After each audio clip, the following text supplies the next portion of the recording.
आप सुनेंगे Ruskin bond द्वारा लिखित एक अंग्रेजी कहानी का हिंदी अनुवाद। केन काका ने कार चलाई। अगली बार जब मैं देहरादून पहुंचा तो मुझे रेलवे स्टेशन पर मोहन लेने आया। एक तांगे पर सामान रखवाकर हम सवार हुए और शहर की शांत सड़कों पर खड़खड़ करते हुए दादी के घर की तरफ चले। कोई खास नहीं, कुछ साहब लोग मकान बेचकर जा रहे हैं। सूजी ने बच्चे दिए हैं। दादी जानती थी कि मैं 2 रातें ट्रेन में बिता कर आया हूँ, इसीलिए उन्होंने मेरे लिए ढेर सारा नाश्ता तैयार कर रखा था। यखनी, अंडा टोस्ट, बेकन और छौंके लगे टमाटर, टोस्ट और मार्मलेड, खूब दूध वाली मीठी मीठी चाय। दादी ने बताया कि केन काका की चिट्ठी आई है। लिखता है शिमला में फिरपो होटल में असिस्टेंट मैनेजर लगा है। दादी बता रही थी खासा वेतन पाता है, फिर रहना और खाना पीना मुफ्त है, पक्की नौकरी है और उम्मीद है कि वो टिक कर वहां काम करेगा इस बार। इस बातचीत के 3 दिन बाद ही केन काका बोरिया बिस्तर और टूटा सूटकेस उठाए बरामदे की सीढ़ी पर खड़े दिखाई दिए। होटल की नौकरी छोड़ आया है क्या? दादी ने पूछा। नहीं, केन काका बोले, उन्होंने होटल ही बंद कर दिया। तुम्हारी वजह से ही तो बंद नहीं किया उन्होंने। नहीं आंटी, हिल स्टेशनों पर जितने बड़े बड़े होटल हैं सब बंद होते जा रहे हैं। खैर कोई बात नहीं, आ नाश्ता कर ले। आज रस्टी के मनपसंद कोफ्ते बने हैं। तो वो भी यही हैं। पता नहीं कितने भतीजे भतीजी, भांजे भांजियां मेरे, मगर मेबल की दोनों लड़कियों से तो ठीक ही हैं। जितने दिन मैं उनके साथ शिमला में रहा, छोकरियों ने नाक में दम करके रखा था। नाश्ते पर केन काका बड़ी गंभीरता से रोजी रोटी कमाने के उपायों की बात कर रहे थे। सारे देहरादून में सिर्फ एक टैक्सी है, वो ध्यान मग्न से बोल रहे थे। निश्चय ही एक और टैक्सी की गुंजाइश है। हाँ है तो, दादी बोली, पर तुझे इससे क्या? पहली बात तो ये कि तेरे पास टैक्सी नहीं है, फिर तू चलाना भी तो नहीं जानता। जल्दी सीख लूंगा, शहर में एक ड्राइविंग स्कूल है और फिर अंकल की पुरानी कार का इस्तेमाल भी तो किया जा सकता है। बरसों से गैरेज में खड़ी धूल चाट रही है। केन काका का आशय दादाजी की 20 साल पुरानी कार से था। मैं नहीं समझती ये कार अब चलेगी, दादी बोली।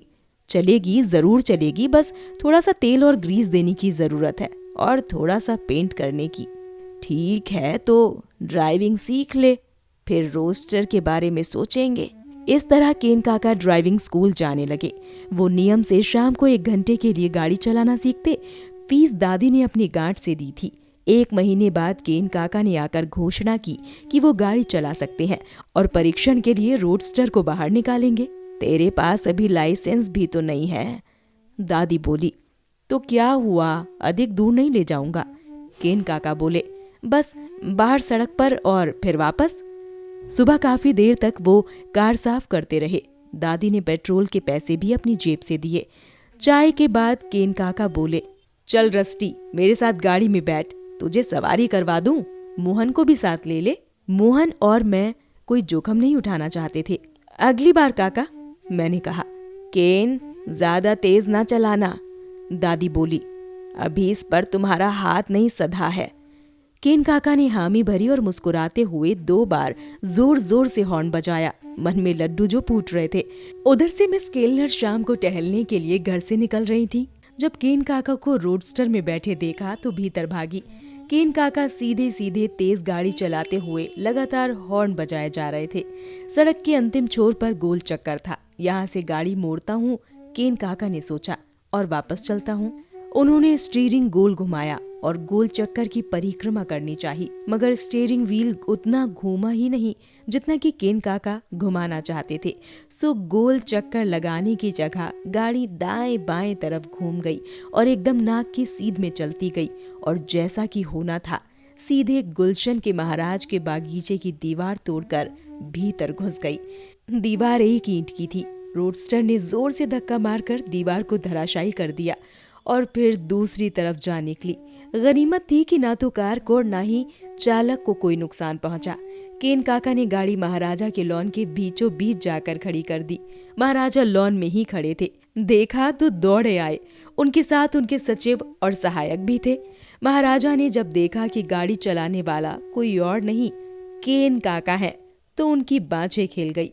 तपाक से बोले, तुम्हें देखकर खुशी हुई, अच्छा किया जो आ गए।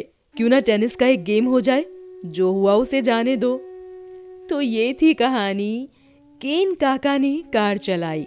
आपको ये कहानी कैसी लगी हमें नीचे कमेंट सेक्शन में लिखकर जरूर बताएं। साथ ही हमारे चैनल को लाइक शेयर सब्सक्राइब करना ना भूलें और सुनते रहें स्टोरियन लफ्जों के हमसफर।